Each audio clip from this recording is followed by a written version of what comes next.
Good evening, and I'd like to welcome everyone to what is our GFD's first major event of this semester. This will be the team-based learning hands-on workshop led by Dr. Jesus Pulido Arcas. GFD has been lucky to host quite a wide range of types of events over the last couple years, but I think this event kind of takes us back to our roots a bit. Well before the pandemic, we were often holding teaching and learning workshops. So I hope that everyone who is here tonight will enjoy this. Before I'm going to introduce Dr. Jesus in a moment, but before I do that, I want to let all the attendees know that this workshop is being broadcast in English and Japanese using simultaneous interpretation. So depending on which language you want to hear, please make sure that you choose the proper setting from the Zoom menu. If you have any troubles or technical difficulties, make sure to contact the host through the chat.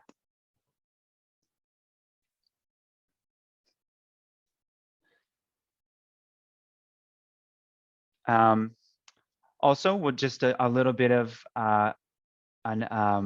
advertising for GFD. So GFD is here to promote education, to provide a space for faculty at the University of Tokyo, particularly at Komaba, I guess, to talk about learning and education. New teachers cycle into the campus often, so we hope to also be a resource to help new teachers adjust and find resources that they need. If you want more information, please check our website and feel free to connect with us on LinkedIn to stay updated with our events.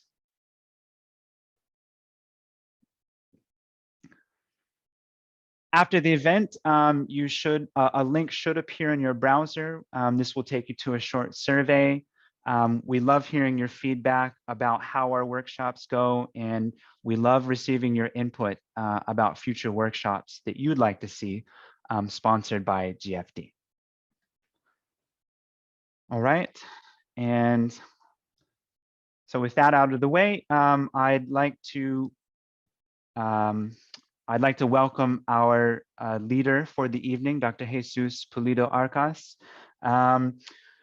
Jesus has his PhD in training in architecture. He has taught in Spain, he's taught in Chile, and since 2019, he joined ALESS. I've had the pleasure of working with him for the past few years.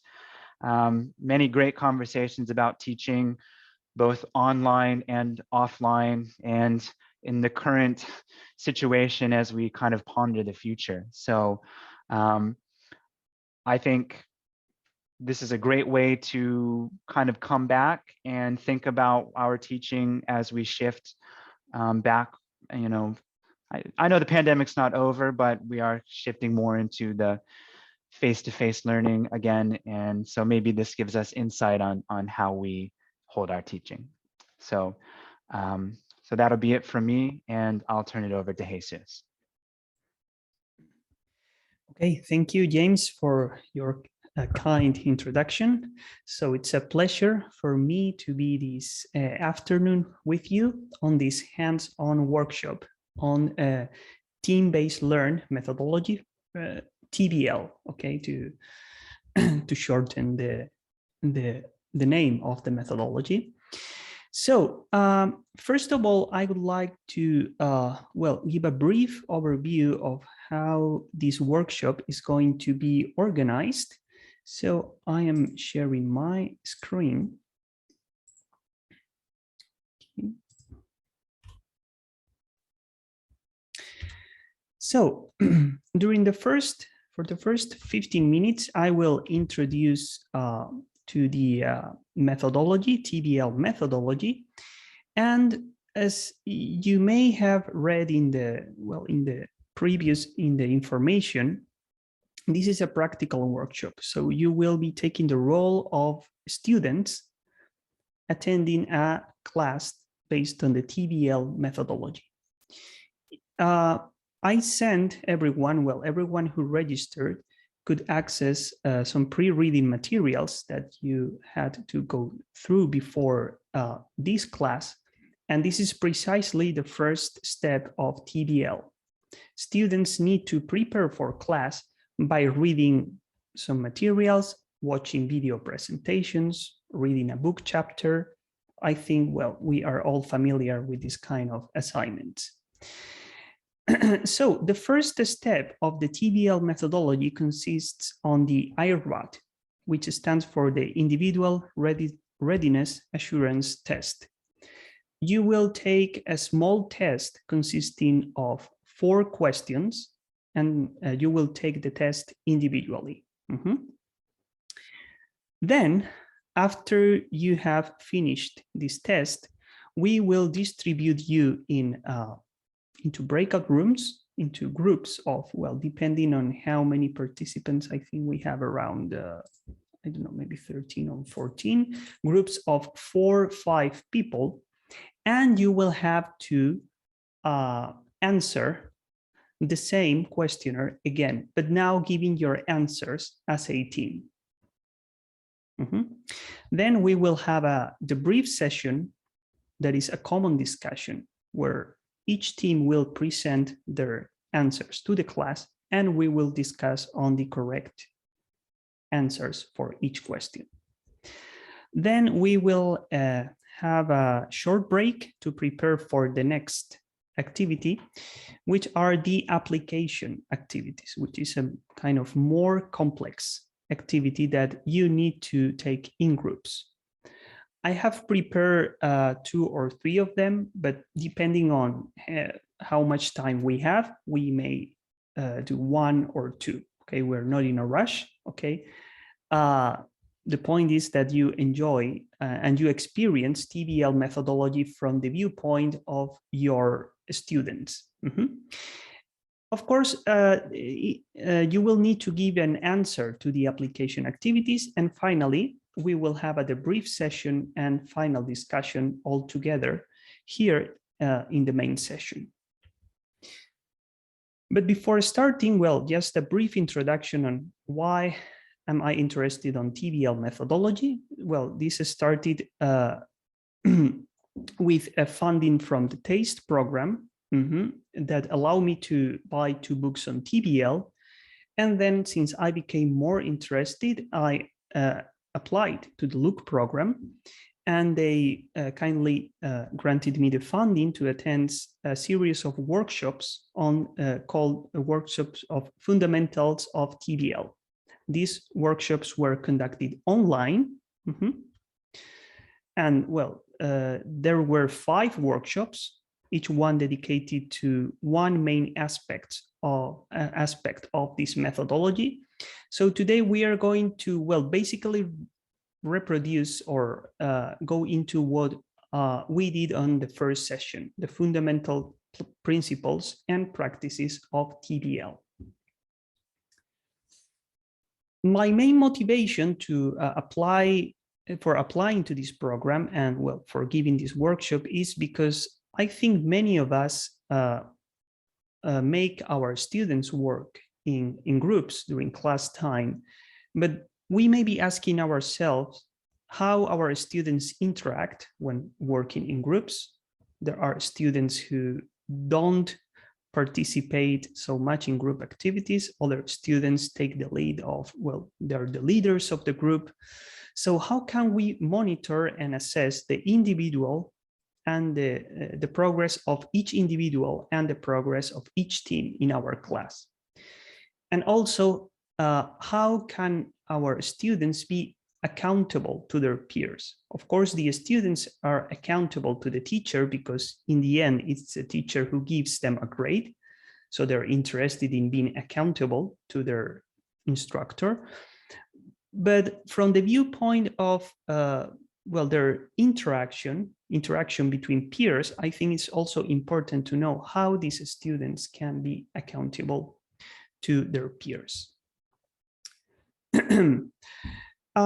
Just as a very brief introduction, so TBL is a particular type of team learning because the learning process strongly relies on group interaction and group activities. It's also a form of flipped learning because we basically try to take lecture time out of the class and give time to students to prepare before class. So when they come to class, they take part in activities. And also it's a particular form or particular type of active learning because students are expected to participate in class, not just listening to the instructor. So you are expected to participate in today's activities. I am speaking now because I want to introduce to the methodology, but most of the time will be dedicated to discussion, intra-team discussions within your teams and inter-team discussions in the main session. And well, this is a diagram that you also had in your pre-readings. So this is the basic, okay? This is the basic structure of a TBL classroom. So you had to prepare for class by reading your materials. And now I am going to explain the first step we are going to do, which is the individual test. So wait just a second, because I am going to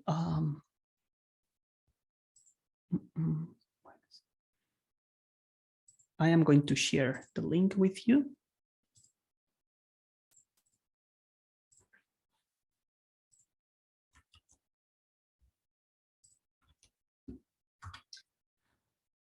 Okay, before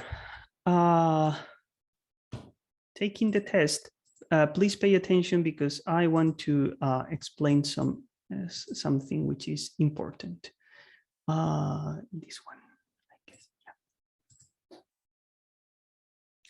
Okay, when you open the test, you will see something like this. You must complete this. Okay, I'm going to make this bigger. You have to complete the test individually. I will give you, well, around 10 to 15 minutes, depending on the time you need. Well, please write here your email and your name so we can identify your answers. And you have 4 questions. But there is something a bit peculiar about this IRAD, this individual test. You have 4 options. And of course, there's only a correct answer for each question, but you need to assign points to each option. For each question, you have 4 points. 4 means that if you choose 4, that means that you are completely sure the option you chose is the correct answer. If you choose 0, it means that you're completely sure that that is not the correct answer. So this system allows you to express your level of confidence with your answers. For example, let's say I am completely sure that this first option is the correct answer. So I will assign 4 points, but then I will be left with there will be no more points to assign to the other options. So I will need to assign 0, 0, and 0. Let's say that you are quite sure that this is the correct answer, but not completely sure. So you can assign 3 points to this option, and then you have 1 point left that you must assign to other options. So you may say, well, I think this can be. And of course, if you are at a complete loss, you can assign 1, 1, 1, 1 to each option. This is how the Tbl methodology undertakes the IRAD, the individual test. Sorry. Yeah. Now I am reading the comments. Julian, it say, where are the pre-readings? Okay. Yeah. I will make a quick summary of the readings. Okay. So please wait a second. I am going to open the file that I have here. So the pre-readings we had for, you had to go through before this session. Wait a second. Yeah, this one.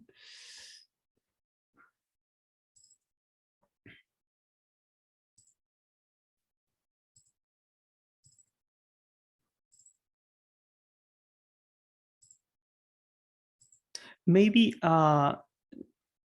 Cecilia, you can, okay, thank you. Yes, I was going to ask just this on. So I am opening the file. So the pre-readings you had to go through is entitled The Essential Elements of Team-Based Learning.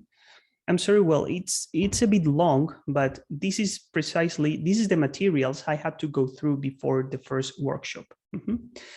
So briefly, this book chapter, I think it's a book chapter, explains the basic elements of TBL. At first, they give a broad view of the pedagogical basis of team-based learning. And then they comment on the 4 essential elements of team-based learning: group work, I think I've mentioned that, accountability, and also, well, we will go through this when we have our common discussion, immediate and timely feedback, and how to design assignments. This is the diagram I showed on my slides. Well, and here you have an explanation of each one of these elements: how to manage and form groups, how to ensure that the students are accountable for their work to their peers and to the instructor, how to create assignments that promote both learning and team development. And then the chapter goes into strategies to implement team-based learning in your course and in your syllabi. And they make a distinction between what happens before class, during class, and after class time. So basically, before class begins, students need to prepare for class by reading some materials.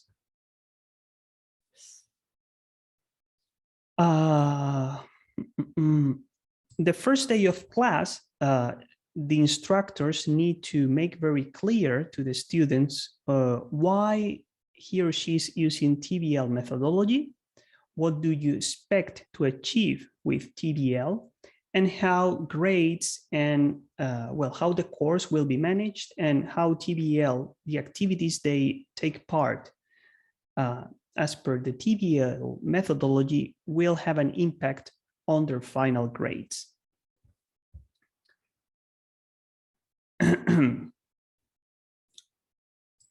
Here, okay, where they talk about each major unit of instruction, each major unit of instruction is composed by these 5 elements that we are reproducing in this workshop. First, the assigned readings that you had to go through before this class. Second, the individual tests that you are just about to take. Then the team tests that you will take in the teams that will be formed after the individual test. Then we will have something called an appeals process, where when each team will be able to express disagreement or even challenge the correct answer for the question. And finally, there will be a debrief session where the instructor, in this case me, will feedback all of you. Then, this was these scorecards that were used when Tbl was held in the classroom, but we are doing this online, so we will use Google Forms instead of using these scratch cards. And then this figure 1.3 is essential to understand the second part of today's workshop, the application activities, but we will go through this figure a bit later. And finally, near the end of the course, okay, they give us some tips to wrap up the course and solve any, and address any concerns that the students may have towards the end of the course. Here they talk about courses when the final grade is basically depends on a final test. So many students might have this concern that, well, we have been doing this group work during for 6, 7, 10 weeks, but what happens with the final test? We want to know what you want us to know, but of course it depends on the type of course you are teaching. I think many of us here are not teaching a course where most of the grade depends on a final test. So maybe in our case, this is a bit different. And finally, well, yeah, here they give some tips about how students can learn the value of working in teams and how they can recognize all the benefits from working with teams and interacting with their peers. Yeah, I think that's almost, and they finish the chapter by commenting on, benefits for the faculty, okay, how team-based learning can help us manage our classes, especially they mention large groups like 70, 80, maybe 100 students, but I think we are usually teaching smaller groups, so maybe we don't need to worry about this. And the good thing, this is like an introductory chapter to Tbl methodology. So if you want to go into detail of each aspect mentioned in this chapter, you can refer to this extensive list of references. But of course, I think this exceeds the scope of this workshop. So I think you can do it when you have time at home. Okay, so any questions? Okay, so now following the Tbl methodology, I am gonna give you around 10 minutes to answer the IRAT individually. So please, I am gonna share this link again. So you have this here. Please make sure that you can open it. I think I have adjusted the settings of the questionnaire so that everyone, I mean, not only people with a GECC account can open it. Okay, thank you, James. So I will set a timer around 10 minutes, but if you need more time, we can extend the time. Okay. And please choose your team number depending on the number of the breakout room you were assigned to. For example, breakout room number 1 will be team 1. The questions are the same, but now you need to choose one option. It's all or nothing. So you will need to discuss with your team members and come with an answer as a team. Also, please pay attention because the last question, this is not a question, but a place where you can write your appeals. This is important. If you are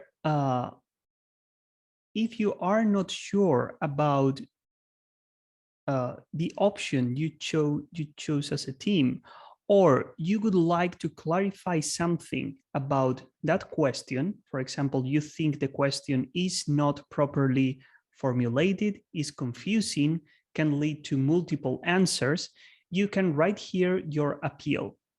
So for example, you write question number 2 and your appeal. And we will use that to during the common discussion that we will have after the TRAT. Okay. So I am going to share the link for the TRAT. Yes, and as Cecilia is saying, if you don't want to take part in the discussion, you just can listen. So Cecilia, I cannot open the breakout rooms. Oh, yes, I will assign the breakout rooms. Okay. And there's 2 rooms. So in one of the rooms, there will be Japanese support if anyone needs it. So just feel free to jump into room number 2 if you need Japanese support. Okay. So I will open the rooms now. So please.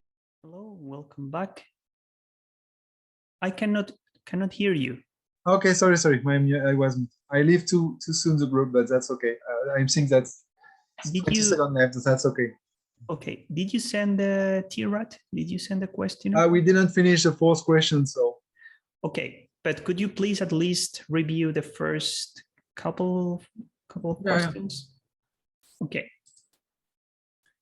So,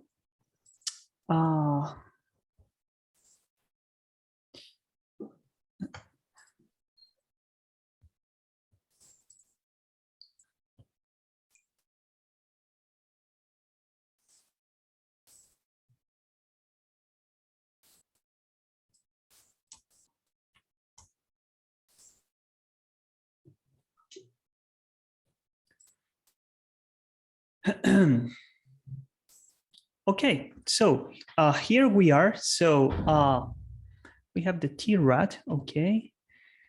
So we are going to start reviewing the answers. I saw that you were having quite interesting discussions in your breakout rooms. So let's check the first answer for the first question. So we have, wait a second. Question.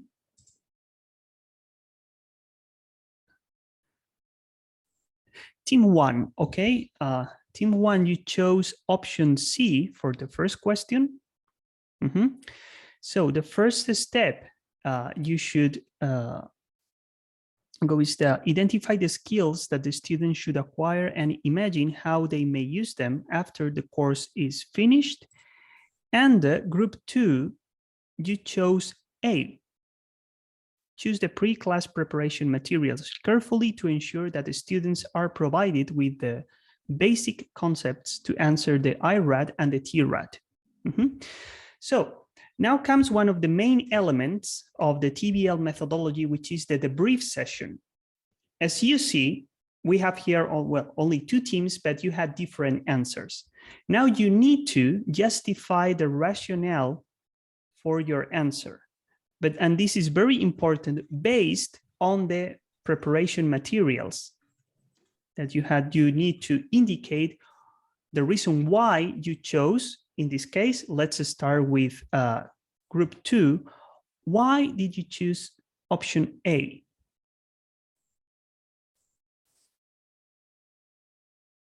Anyone from team 2? I think I was in the team 2, but as I don't have the answer, I can't remember the answers especially, so don't have a feedback, so I can tell you which one I choose and why I choose it. I think, wait a second. Okay. What I can see here, team 2, you chose, I think, Julian, you were the one who sent the questionnaire on behalf of your team. Yeah. Okay. Maybe because we didn't finish this. Choose A. Why do you think this is the first step? Which specific information from the pre-readings can you cite to support this decision? Was the B answer, right? A. I choose A. Yeah, sure. Sorry, just let me think a second. Sorry.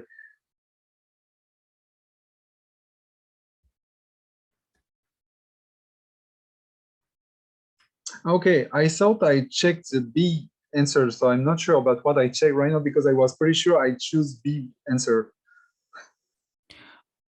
Okay, well, anyway, so I have A on my side, okay, but okay, anyway, sorry.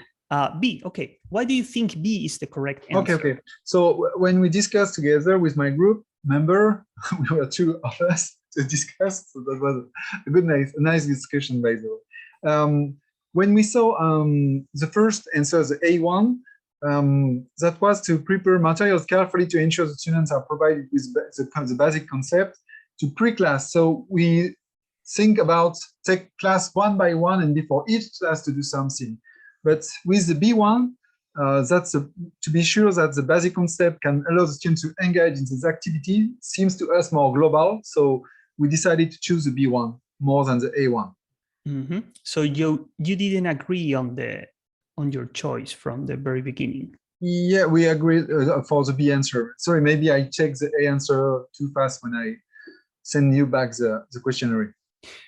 Okay, so now let's go to team one. Mm-hmm. You chose C, identify the skills that the student should acquire and imagine how they may use it.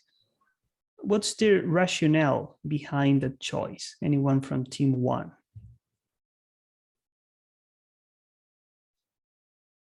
Please don't be shy. Well, I guess, well, we were kind of struggling with in the first place, exactly what you meant with that. But we thought if that meant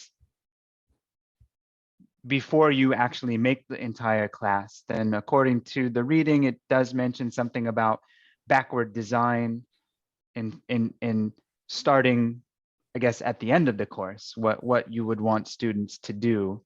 So working back from that, then I think agreed that you would want to start by identifying what the skills are that students would do, like by finishing the course. Okay, good. So can I share the screen simultaneously with this? Okay, so this is, okay, wait a second, this one. Yeah, this is an extract, well, a diagram I made from the pre-reading. So you were mentioning team one, backward design, which is precisely why option C is the correct one. Okay, so backward design precisely consists on, first, think what do you want your students to, sorry, this is the classical design, okay, sorry, wrong slide. So this could be the approach from team two. Okay, so this is the classical approach towards our classes. So first, we think about what we want our students to learn. So we choose the materials. After they go through those materials, we think about how this knowledge can be applied. But using backward design is exactly the opposite. So we first need to think about what do we want our students to be able to do after finishing the course. Try to think about specific skills that you want your students to develop. Then to acquire these skills, you need to think about application exercises. We will go through one sample application exercise later. Then you need to design the IRAD and the TRAD to make your students understand the basic concepts they need to acquire to engage into the application exercises. And finally, you will choose those reading materials so that the students can study by themselves to prepare for the IRAD and for the TRAD. So this is one main aspect of Tbl methodology, that you need to think of your course not in terms of Unit 1, Unit 2, Unit 3, Unit 4, but in terms of what skills should my students acquire. I want them to be able to solve this problem, to make this choice on a recent basis, and then you start thinking backwards. Okay. Should we move on to question number 2? Question number 2, if anyone can please share the screen. Oh, thank you, Julian. Okay, question number 2, which of the following strategies best describe the application of the TRAD? So we have team number, 2, Julian, who is not here, but on behalf of him, you chose option D, And team number 1,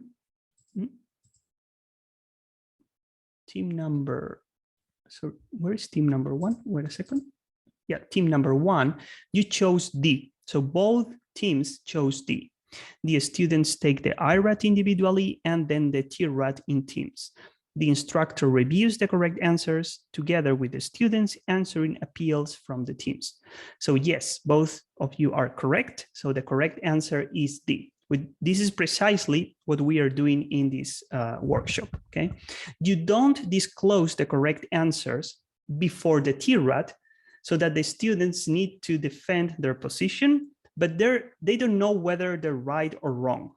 So you will have always these, these students who are a bit more assertive and adamant when defending their choice, but this doesn't mean that they made the right choice. Other students, on the contrary, might be a bit more shy, but they will have prepared well in advance for the class, but they may find it difficult to defend their choice, okay? So in this case, I think we don't need to, go further into more explanations because both of you chose the correct answers. Let's move on to question 3. So when designing an application-oriented activity, remember that the application-oriented activities are the last step of the Tbl methodology, which addresses like the higher levels of cognition. Which of the following option best describes the keys for creating effective group assignments? So we have team 1, you chose option C, assignment should contain a significant problem. All teams should work on the same assignment and direct their discussion towards making a specific choice. The correct answer should be reported simultaneously. And team 2, you chose option A. Assignments should contain a significant problem. That's the same, but then all teams should work on the same assignment, and the correct answer should be reported sequentially to foster inter-team discussion and also challenge each team's answer. In this case, the difference between A and C is the way of reporting the answer. So let's start with team 1. What specific evidence can you give us to support your choice that all answers should be reported simultaneously?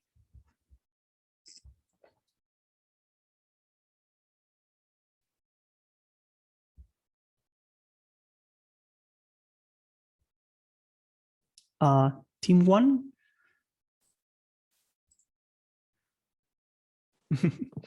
Why did we decide this answer? I don't remember.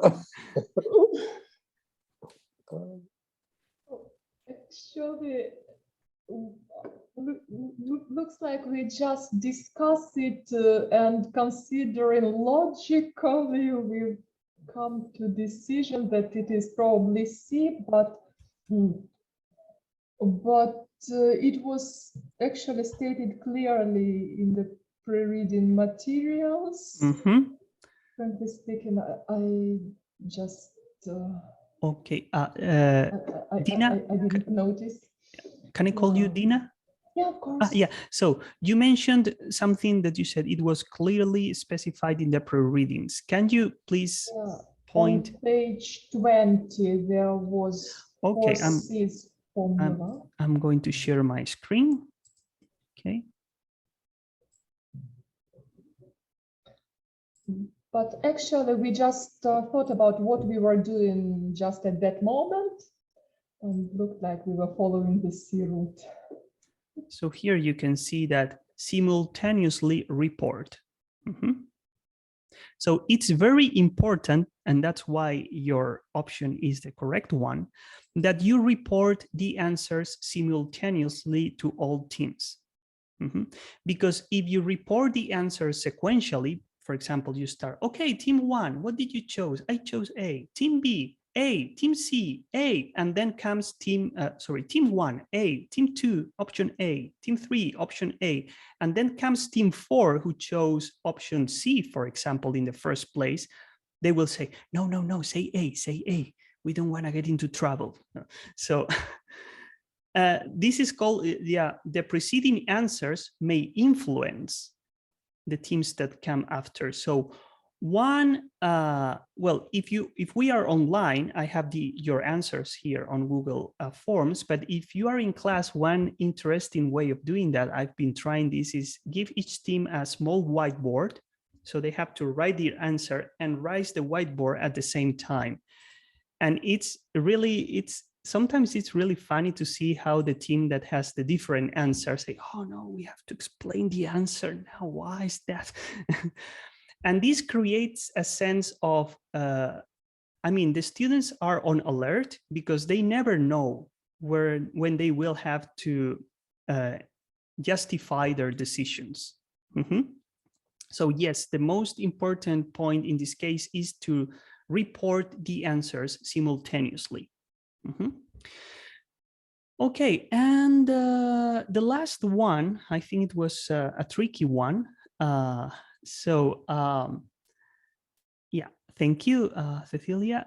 So we had, let's say we have students having concerns towards the final grade because they had a bad experience working in teams in the past. Which of the following strategies could be the best to alleviate those concerns? So we have team 2, you chose option A, let the students choose their team members so they can work with people they feel comfortable with. And we have team 1, you chose C, make the students take a short test to assess their initial knowledge of the course content. Then organize the groups, mixing students with different scores to promote diversity.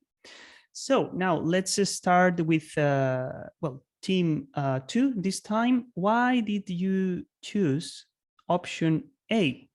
Why do you think the students should be free to choose their team members?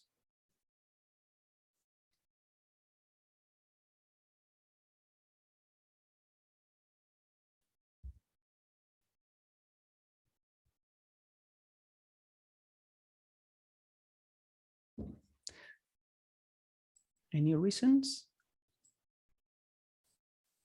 Team 2 was Daiki and Christy and Julian. So maybe yes.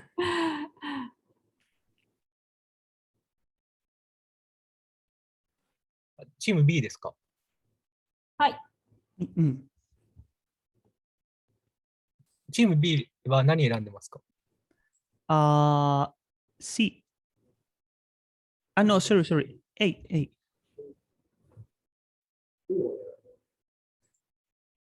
Sorry, team 2, you chose option A.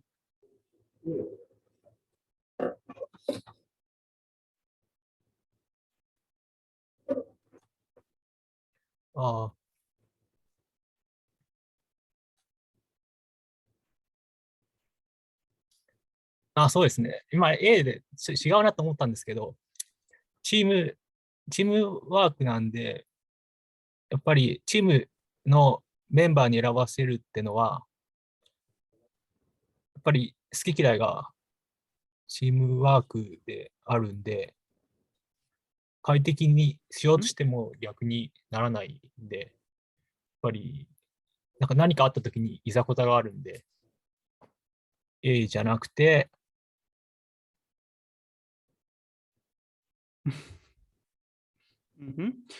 Okay, this might be maybe a good reason. Thank you, Daiki. And now let's go to team 1. You chose C. Take a short test and then distribute the teams according to the score.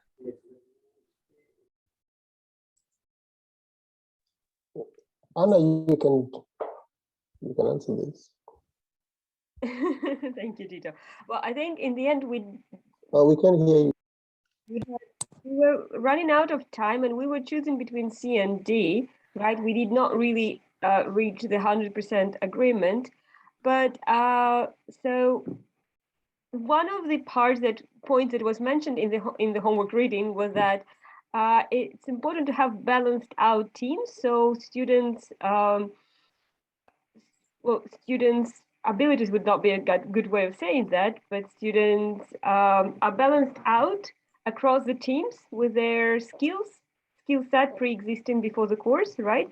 And to ensure that, one of the things we considered that was appropriate from the options was to have a short test for the teacher to understand how to distribute students across the teams. So we had a question about what was meant by the test in this particular context. Okay. Had, like, what is meant for test in C? Okay. So a test, well, to assess their initial knowledge of the course content, because you may have students with, I think this is mentioned in the pre-readings, with different backgrounds. Some students might be more versed on the course content. Some students may be at a basic level. So like something like, to make a comparison, what we do in Flow, like streaming students depending on their level. So that was our thinking. Also in the reading, there was a part mentioned to make students feel understand the assessment, make it transparent, and make sure the students understand how the grading will be distributed within the teamwork, project. So they will not feel that, the teamwork members maybe like low motivation, something can affect their own achievement or like they affect their own grading. So that's why we were also considering options such as, for example, D. But when we ended up with C as thinking that like equal distribution of students' skill set or knowledge or understanding of the course would be potentially the best way to go. Okay, thank you, Anna. So, well, as I said before, this question I think was the trickiest one. But what you said, Anna, made totally sense. And it's mentioned in the pre-readings, but what you mentioned is aimed at organizing and distributing students into diverse teams, not towards alleviating the concerns regarding the final grades. In the pre-readings, it's mentioned that, yes, you should try to find a way, depending on the content you are covering in your course, to stream students and promote diversity. What Daiki mentioned, let the students choose their team members, is not recommended in Tbl methodology, because the Tbl argues that we should put students under a bit of a stress, so they have to work with people that don't think the same way they think, okay, think in a different way, to precisely to avoid these coalitions that can be formed in the class, students who belong to the same club, to the same students who know each other from other courses. But regarding the concern towards the final grade, and this is mentioned on page 16 and 17 of the pre-readings, once the teams are formed, that's option B, you need to let the students come to an agreement and decide how they are going to distribute the grades for team group. So let's say you tell your students, okay, Tbl will account for 20% of your final grade, okay? So once the teams are formed, you will tell each team, within this limit, 20%, you can set your own intra-team grade items. For example, 10% will be allocated to the IRAT, 5% to the TRAT of our own team, and 5% to the individual contribution from each member to the group activities, which can be related to, well, all the activities, all the work that they have to do outside class, etc., etc. So this is something I haven't tried yet, because I don't have so much experience with TBL, but it's something I would like to try. It's a kind of intra-team contract, so that can be especially well, as the questions say, it can help in alleviating the concerns of those students who had a bad experience working with groups in the past. Okay, so with this fourth question, yeah, Tito. Maybe you can finish first. I thought you were finishing this session, so I wanted to ask the question, but maybe you can finish and then I can ask my question. Yeah, well, I just wanted to say that with this, we finished the first part of the workshop, the IRAD and the TRAD, and then we are going to proceed to the application activity. So it's a good time to ask my question then. So, yeah, of course. So this number 4, so is B the correct answer? Yes. B is the correct answer? Yes.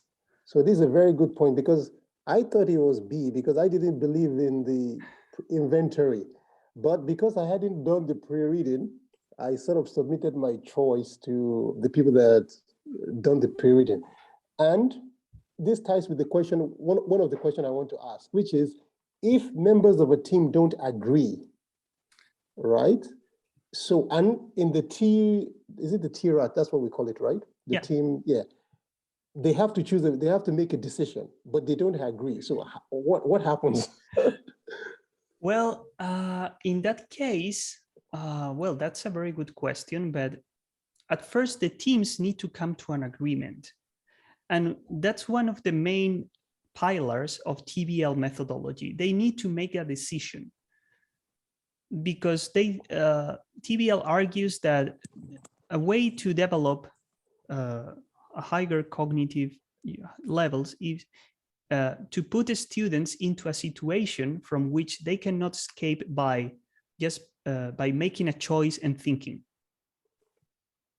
Right. Okay. So you may have this during the first classes when teams haven't adjusted yet, and team members have to know each other and know how they think. As you mentioned, well, in some teams, there may be one member who is really adamant and assertive when defending her opinions. But maybe in that case, the instructor could have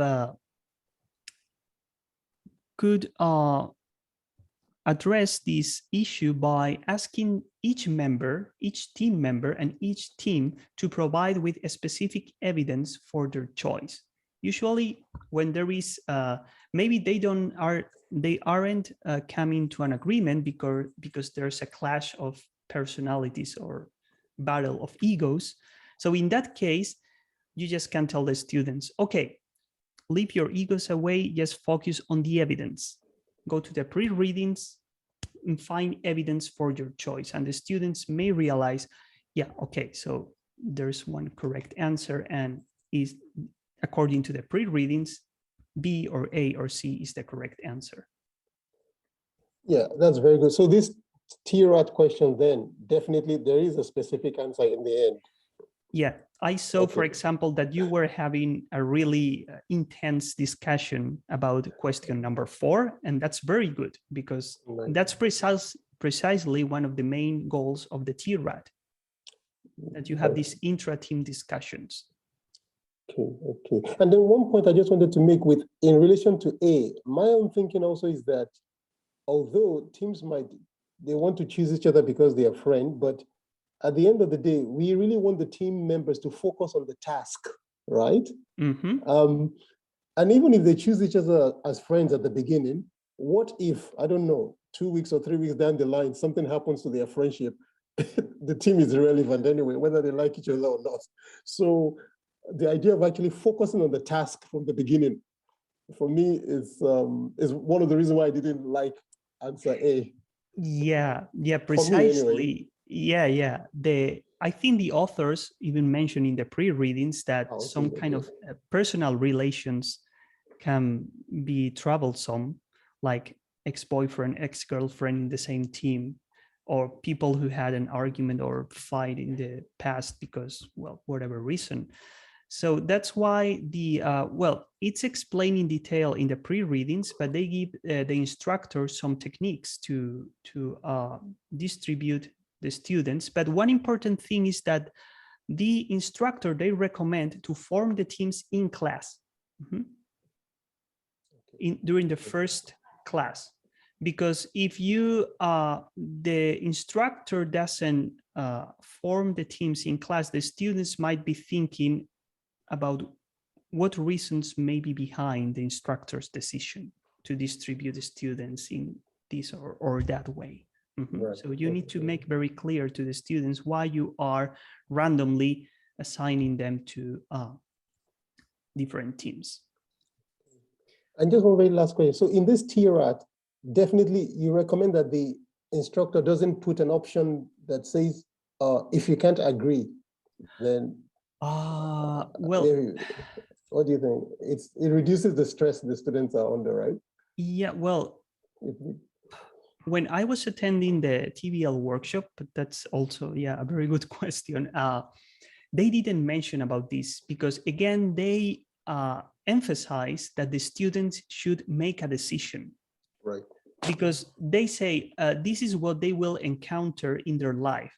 For example, I think they give an example. If they were after graduation, let's say they're a doctor and they're working in a hospital, and they come, we have this patient with symptoms, I don't know, A, B, and C. Should we run a blood test? Should we do a CT scan? Should we take him to surgery? So the doctor doesn't have the choice to say none of the above. So we leave the patient as it is. You need to choose something. Right. Okay. So that's precisely the kind of, I agree, it's a bit, you're putting students under pressure, but it will help them in arguing with evidence and find a choice for the question for, yeah. Okay, thank you very much. Okay, thank you. If we don't have any questions, okay. We are just a bit ahead of time, but we are going to proceed with the last part of the workshop, which is the application activity. So this could be the last step of TBL, which is intended to address the higher levels of cognition. Now you have gone through the IRAT and the TRAT, and now comes the application activities, which are intended to be, the authors, TBL author says that they need to be messy activities, complex activity that involves different ways of thinking and more than one approach towards the problem. So this is the, I am gonna share with you the application activity. So wait a second.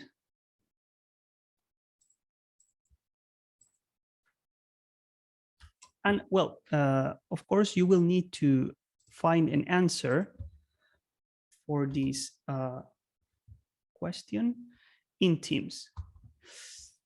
So let's share the screen, okay? I am going to briefly explain this activity. And I'm going to share my screen.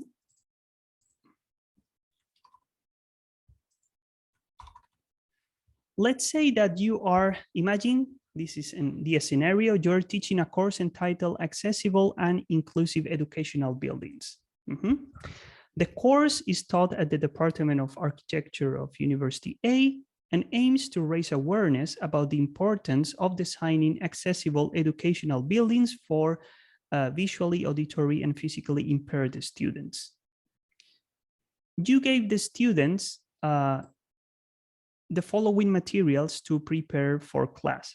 The first one, sorry, I had to include this because Google Forms doesn't allow me to include bulleted lists. One, an extract from the building code, the law that the buildings, classrooms must comply with in terms of accessibility and inclusion. And number two, results from a survey conducted among impaired students at University A, by which those students express how satisfied they are with different provisions, that is accessible routes, slopes, different provisions to make buildings, classrooms more accessible and inclusive. You need to design an application activity that will help the students to achieve this course objective. So you have 4 options, okay? The first one, ask them to draw a quick sketch of a classroom that addresses all these concerns. B, give the students the floor plan of an actual classroom, and they have to spot all elements that do not comply with the building code and the students' concerns. C, ask them to rate 3 different floor plans from that university. Let's say 3 classroom at building 1, for example, building 5 and COMSI, if we were talking about University of Tokyo here at Komaba campus. And D, ask the students to propose 3 amendments to the building code according to the students' concerns. And also you can write here your appeals if you have any questions or concerns. Remember that the application activities should address higher cognition levels and should be complicated and messy, okay? So again, we are going to send you to breakout rooms. Sorry, we don't have much time, and I wouldn't like to go over 7 o'clock. So we will be strict with time. So 10 minutes to choose A, B, or C, and then we will have a short discussion about 10 minutes. So Cecilia, if you're kind enough to send them to breakout rooms again, and we will see you in 10 minutes.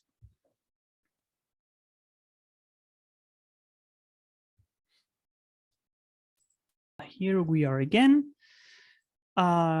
Please share the screen. I think the teams were a bit different for this activity. Okay, yeah.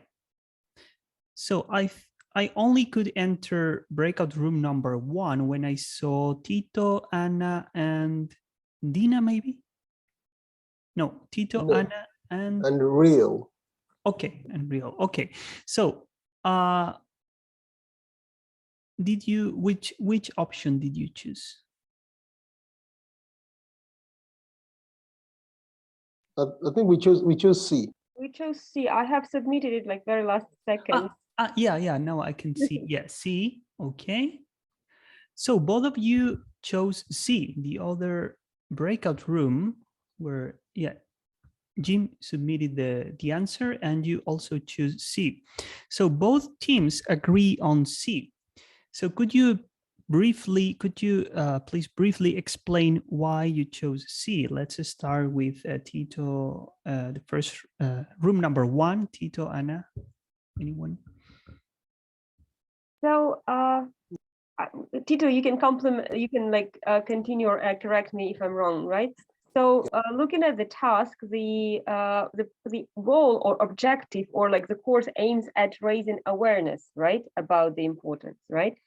So that means students should be able to notice, evaluate, and understand if there are some problems that or some requirements that are not satisfied in the design based on the code and the feedback from the impaired students, right? That's why we consider that a higher cognitive function such as rating, that would mean like analyzing and evaluating, comparing several designs, would be probably the best task to achieve that particular objective. Everything else was either aiming at other aspects, or was like lower, maybe challenging a bit of a more simple level of cognitive task. But, that was probably pretty much our logic. But Tito, you can add or elaborate on any point. No, that's fine. That's what we decided. Yeah. Okay, thank you, team 1. So let's go with team 2. If you have any other compelling reason for choosing C, or if you agree with everything that Anna just said. Yeah, I think we're pretty much in agreement. I mean, we knocked off A and D because those seemed more like designing as opposed to raising awareness. So those were different aims. Mm-hmm. Yeah, and I think someone wrote an appeal aim objective. Was it? Well, the question was, we were like looking at, so it aims at, and then at the end of the question, like the course objective, right? Okay. In the class design literature, there is a difference between those. We were wondering if you use the word objective, okay, and aim as synonyms in this particular question. Yeah, that was my intention, but well, thanks for the clarification, so that I can refine the stem of the question. I don't trust you anymore with a tricky question, so. Yeah. Well, the truth is, and if you want to look some of the references mentioned in the pre-readings, the TBL authors mentioned that the wording of the questions is really, really important. You need to be very specific when formulating a question, because students need to understand what you expect from them. But in this case, both teams were correct, and the correct option is C. I think all of you at first, from the very beginning, knew that option A was not an option, because this won't lead the students to make a specific choice. So if the students make a sketch and then they want to compare their sketches, the discussion can go, well, in any possible direction. So it will be very difficult to foster this inter-team discussion. So if we look at B, C, and D, if you carefully look at these three options, and I think you've already realized that, the tasks from options B and C are implied on option C. Because if you are given 3 classrooms and you need to rate them, for example, classroom at building 1, at building 5, and at COMC, you first need to go through task B, spot all elements that do not comply with either the building code or the student's concerns. And then, well, task D is somehow implied because you need to analyze both the building code and the results from the survey. But of course, option D was not an option, because the main goal of the course, or the main goal of this activity, is not to propose an amendment to the building code, but to raise awareness about how classrooms may address the students, well, the necessities of impaired students. So C was the, as Anna was rightly putting it, task C is the task that addresses the higher cognitive levels, because you need to analyze, you need to discriminate, and finally you need to rate. And also with option C, you can make teams compare their answers. For example, if team 1 chooses building COMC is the best, then comes building 5, then comes building 1. Another team chooses, no, for us, building 5 is the best option, then comes COMC, then comes building 1. You can have some basis for inter-team discussion and comparison. So this is just one example of the application activities that are like the last step of the Tbl methodology. And with this, I will wrap up the contents of the workshop. So in this case, we would need to address the higher cognitive level, or we would need to imagine what the students would be able to do after finishing this course. That is, analyzing a floor plan and saying, no, this is not good. Well, this is the best. No, definitely this building needs renovation because the provisions in this building are not complying with the building code or the students' concerns. So I think, well, it's almost time to go. So any final questions? Anything you would like to clarify?